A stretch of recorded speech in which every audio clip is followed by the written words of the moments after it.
வால்பாறை பகுதியில் பல்வேறு கால சூழ்நிலைகளை உணர்த்தும் வகையில் பல தரப்பட்ட பூக்கள் பூக்கும். குறிப்பாக பனிக்காலத்தில் மஞ்சள் நிறத்தில் கார்த்திகை மலர்களும் வெள்ளை நிறத்தில் டிசம்பர் பூக்களும் பூக்கும்.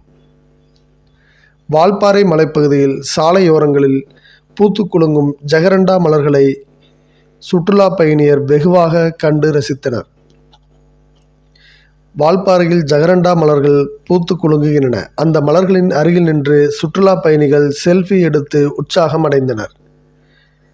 வால்பாறை மலைப்பகுதியில் ஆங்கிலேயர் ஆட்சி காலத்தில் சாலையோரங்களை அலங்கரிக்கும் வகையில் நீல நிற மலர்களை ஜெகரண்டா மலர்களை பூக்கும் மரங்கள் வளர்க்கப்பட்டன. ஆண்டுதோறும் பருவமழைக்கு பின் ஜனவரி மாதம் முதல் இந்த மரங்களில் மலர்கள் பூத்து குலுங்குகின்றன. வால்பாறை பொள்ளாச்சி ரோட்டில் பல இடங்களில் சாலையை அலங்கரிக்கும் வகையில் பூத்து குலுங்கும் ஜெகரண்டா மலர்களை சுற்றுலா பயணியர் வெகுவாக கண்டு ரசிக்கின்றனர்.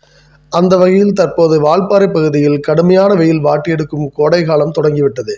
இந்த கோடை காலத்தில் பூக்கும் ஊதா நிற ஜெகரண்டா மலர்கள் தற்போது வால்பாறை பொள்ளாச்சி மலைப்பாதை சாலையின் ஓரத்திலும் பல்வேறு எஸ்டேட் பகுதிகளிலும் பூத்து குலுங்குகிறது. இந்த பூக்கள் வால்பாறைக்கு வரும் சுற்றுலா பயணிகளை வெகுவாக கவர்கிறது. மேலும் அந்த பூக்களை அவர்கள் செல்போனில் புகைப்படம் எடுப்பதுடன் உற்சாகமாகவும் செல்ஃபி எடுத்து வருகிறார்கள். இந்த ஜெகரண்டா மரத்தை பற்றி ஒரு சில தகவல்களை நாம் பார்க்கவிருக்கிறோம். இந்த ஜெகரண்டா பிக்னோனியாசியே குடும்பத்தைச் சேர்ந்தது. தமிழில் வெடங்குருணி என்று அழைக்கப்படுகிறது. பசுமையான மரம்.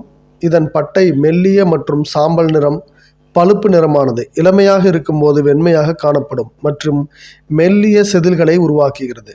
இதன் மலர்கள் குழாய் லாவெண்டர் நீலம் டெர்மினல் பேனிக்கல்களில் அமைக்கப்பட்டிருக்கும். பழங்கள் வட்டமானது, தட்டையானது, சிவப்பு கலந்த பழுப்பு நிற கேப்சூல்களை கொண்டது. இதன் பூக்கும் காலம் ஜூலை மற்றும் செப்டம்பர் ஆகும்.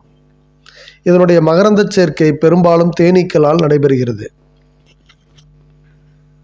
ஜெகரண்டா என்ற பெயர் தென் அமெரிக்க மொழியான குரானியிலிருந்து வந்தது. இதற்கு மனம் என்று பொருள். ஜெகரண்டா அதன் கவர்ச்சிகரமான மனம் மற்றும் நீண்டகால ஊதா நிற மலர்களுக்காக பரவலாக பயிரிடப்படுகிறது. தென்னாப்பிரிக்காவில் உள்ள பிரிட்டோரியா நகரம் அதன் பெருந்தோட்டத்தால் ஜெகரண்டா நகரம் என்று அழைக்கப்படுகிறது. ஒருவரின் தலையில் ஜெகரண்டா மலர் விழுந்தால் அது அதிர்ஷ்டம் என்று அந்த ஊர்களில் நம்பப்படுகிறது. இந்த மரம் ஞானம், மறுபிறப்பு, செல்வம் மற்றும் நல்ல அதிர்ஷ்டத்தை குறிக்கிறது. இந்த மரத்தின் மரம் வெளிர் சாம்பல் முதல் வெண்மை நேராக தானியமானது, ஒப்பீட்டளவில் வெண்மையானது மற்றும் முடிச்சு இல்லாதது. ஜெகரண்டா இனங்கள் பாரம்பரியமாக பாலியல் தொற்றுகள், இரைப்பை குடல் கோளாறுகள், லீஷ்மேனியாசிஸ், ஜலதோஷம் மற்றும் வாத நோய்க்கு சிகிச்சையளிக்க ஒரு மூலிகையாக பயன்படுத்தப்பட்டு வருகிறது. பட்டை மற்றும் வேர்கள் சிபிலிஸ் சிகிச்சையில் பெரும்பாலும் பயன்படுத்தப்படுகிறது. இலைகள் ஒரு பாதிப்பாக பயன்படுத்தப்படுகிறது. மரம் மஞ்சள், வெள்ளை, கடினமான மற்றும் மிதமான கனமான, நன்றாக வேலை செய்ய எளிதான மற்றும் தச்சு வேலைகள் செய்ய இந்த மரம் பயன்படுத்தப்படுகிறது. மரம் வெளிர் பழுப்பு மற்றும் வெண்மையானது. இது துருவங்களுக்கும் கருவி, கைப்பிடிகள் மற்றும் சிற்பங்கள் போன்ற சிறிய பொருட்களை தயாரிப்பதற்கும் இந்த மரம் பெரும்பாலும் பயன்பட்டு